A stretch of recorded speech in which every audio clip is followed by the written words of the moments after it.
Hello, friends, and welcome back to Stories About Entitled People. Next up, we have a classic case of male Karen syndrome, the kind where a guy thinks he owns the entire parking lot and decides to play parking lot security for no reason at all.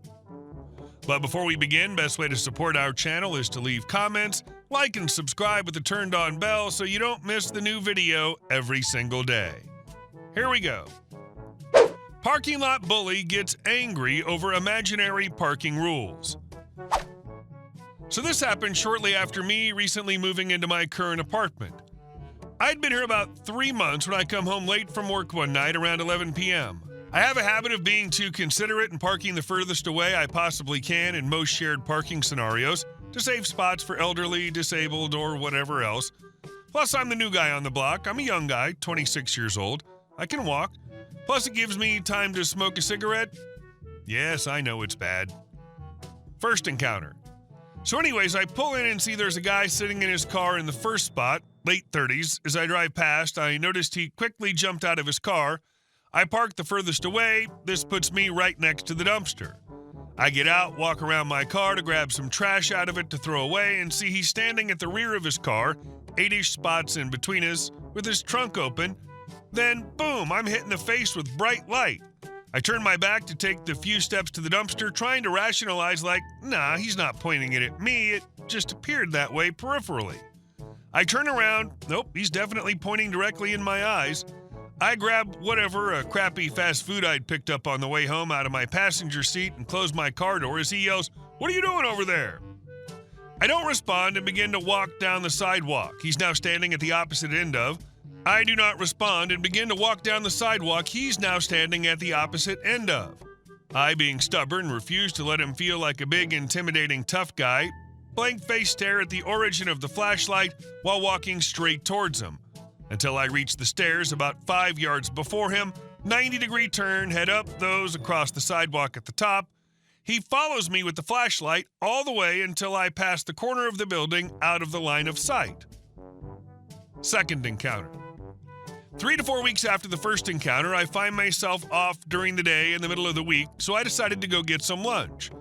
Of course, as I'm walking out, male Karen's pulling in. I'm walking down the stairs as he hastily parks and aggressively jumps out again to yell at me. Male Karen at the top of his lungs, "Hey!" Me, unenthusiastic and annoyed, "What?" MK, still yelling, "You live here?" Me, "Yeah?" MK, "What's up with all these effing cars?" Me, "I don't know, man," as I walk past without looking at him. MK, "It's really starting to piss me off." Me, "That ain't got nothing to do with me, man." As I get in my car and pull off, he's still ranting and raving. Mind you, there's no assigned spots, plenty of space, with it being 8 units with like 20 spots. There was like 14 open spots, especially with it being in the middle of the day. He was angry he couldn't park his 2 cars side by side right next to each other in the first 2 spots. Not handicapped spots, by the way. Plus, he's not handicapped anyways. I haven't interacted with him since, but I dread every time I see there's a potential for us to cross paths and make myself sparse as quick as possible. Side note, in between those 2 encounters, much closer to the first one, someone drilled a hole in my gas tank.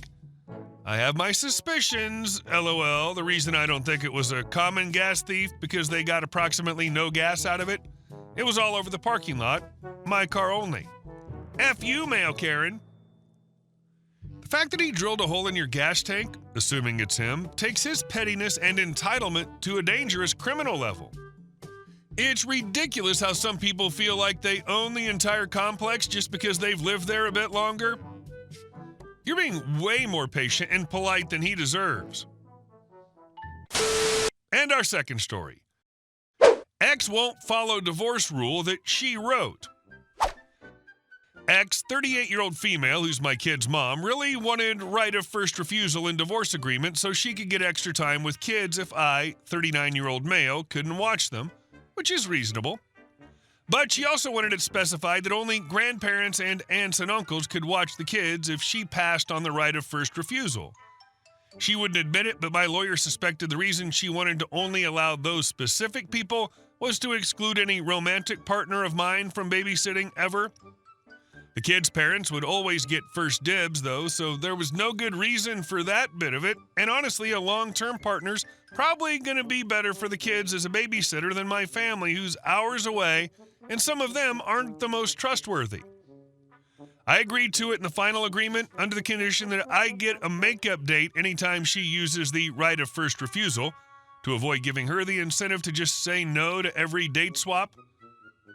So fast forward to this weekend, and I ask if she wants the kids under right of first refusal, and she says yes, but that she won't give me a makeup overnight because the right of first refusal requires a makeup. I tell her that this counts as rejecting her right of first refusal. She gets mad and says I should give her the kids anyway, so I say I need to follow the exact wording of the divorce agreement, and it says only grandparents and aunts and uncles can watch the kids.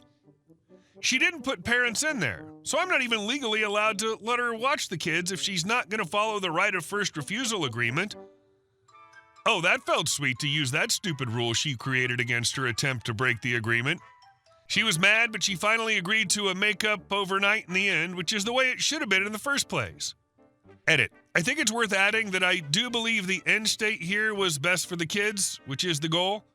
Keeping the placement days 50-50 lets the kids keep seeing each parent as much as they can, and they want to see both parents as much as they can. It promotes parent equality from everyone's view. She's generally a good mom to the kids. I'm a good dad, no real concerns there. But she's willing to try to break the divorce agreement so that she can get more time with the kids by taking time away that I was supposed to be able to spend with the kids. And that's not fair to the kids or to me. And I'm happy I stopped her from doing that. Why do parents do stupid things that'll hurt their children? Like ridiculous rules about when the non-custodial parent can see their children? Children are tiny humans, not houseplants. Treat them like humans, and they might see you as fellow humans when they grow up. And our last story. City boys tried bullying a country hunter. I live in a quiet rural town in the Pacific Northwest. People here mind their business and rarely get into confrontations. Most disagreements are with outsiders unfamiliar with our way of life. There's a community college nearby, so we often see new faces, but typically they respect the locals and keep to themselves. However, that changed dramatically when two entitled city guys decided my property was their personal playground. I'm an avid outdoorsman, fishing, hunting, hiking, and my property reflects that lifestyle. I have several acres complete with ponds, dense woods, and wildlife-friendly areas. My land has a duck blind near one pond and a deer stand overlooking my forest edge, both slightly visible from the main road. Unfortunately, in my region, public recreation areas are limited, and sometimes people get tempted to use private property without permission. One crisp fall afternoon, I was heading out to my property to scout for deer when I noticed a shiny Tesla with out-of-state plates parked on the edge of my land. Not recognizing the vehicle, I grew suspicious and approached. The car was empty, but a faint wisp of smoke drifted toward me from the woods. Concerned about a potential fire hazard, I grabbed an extinguisher from my truck and hurried over.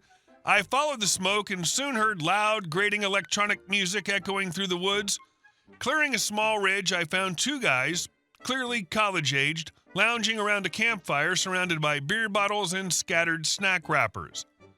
They'd pitched a bright orange tent, and beside it lay several freshly cut branches, clearly hacked off living trees. "Excuse me," I called out, startling them. They stared blankly, surprised I'd appeared. "Dude, what gives? You just killed our vibe," said one, whom I'll call Jake, adjusting his designer sunglasses. "Yeah, seriously," chimed the other, who we'll call Caleb, glancing up lazily from his phone. "You're on private property," I said firmly. "You need to pack your things and leave immediately." "Why? This looks like wilderness," Jake retorted smugly. "Nature belongs to everyone." "It may seem like wilderness to you, but this land is mine. I hunt here, and you're not authorized to camp here," I stated plainly. Caleb sneered. "You hunt? Killing innocent animals? That's disgusting, man."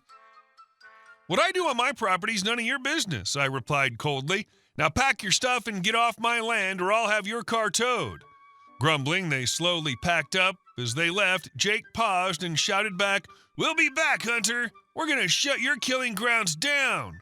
I inspected the area after they left, finding the damage worse than I initially thought. Several healthy young trees cut down, beer bottles everywhere, and a discarded vape cartridge. Frustrated, I decided I wasn't going to let their threat slide. A few weeks later, I saw the familiar Tesla creeping along the dirt access road again. Remembering their threat, I'd anticipated they'd try something reckless. Sure enough, they attempted to off-road across a cleared area where I'd recently planned a restoration project to plant native wildflowers and grasses. In preparation, I'd laid down low-visibility fencing made of strong steel wires and small posts to mark the planting zone. As they arrogantly run their car into my project area, the car snagged instantly, the wires entangling its axles and wheels. From my nearby deer stand, I watched the event unfold with satisfaction. Soon enough, I heard shouting and swearing. Jake was furiously kicking the car, and Caleb was pacing, panicked. They spotted me approaching and stormed over. "You ruined my car! You're paying for this! I'm going to sue you!" Jake screamed. I calmly replied, "You're trespassing, and this damage is your own fault. Maybe you'll learn some respect." Furious, Jake dialed the local police, hoping they'd side with him. I took the opportunity to call both the sheriff and our local fish and wildlife enforcement officer, reporting trespassing, vandalism, and harassment of wildlife. When the sheriff arrived first, Jake immediately launched into his accusations. Calmly, I explained the situation and provided photographic evidence of their previous trespass, littering, and tree destruction. Caleb began crying when the sheriff asked if they had any illegal substances. A quick search uncovered illegal stuff in Caleb's pocket. Both were cited for trespassing, and Caleb received an additional citation for possession. Moments later, the wildlife officer showed up. Excited at the prospect of enforcing hunter harassment laws, he issued both men significant fines amounting to several $1,000s each. Afterward, Jake sent me a letter requesting permission to retrieve his now severely damaged Tesla. I called him, denying him entry onto my property and instructing him to arrange professional removal. He cursed me out, but reluctantly complied. When the towing company arrived, Jake attempted to boss them around, angering the driver so much that he disconnected the car and left it on the public roadside. Furious, Jake kicked and screamed before spitting at my truck as he departed.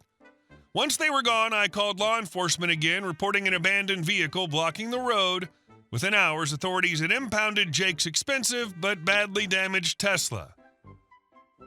Those guys genuinely thought their entitled attitudes would let them do whatever they pleased without consequences. Their arrogance ultimately cost them dearly, financially and emotionally. And the way you handled it was nothing short of brilliant. Hey guys, thank you all for watching the video. I'll see you in the next one.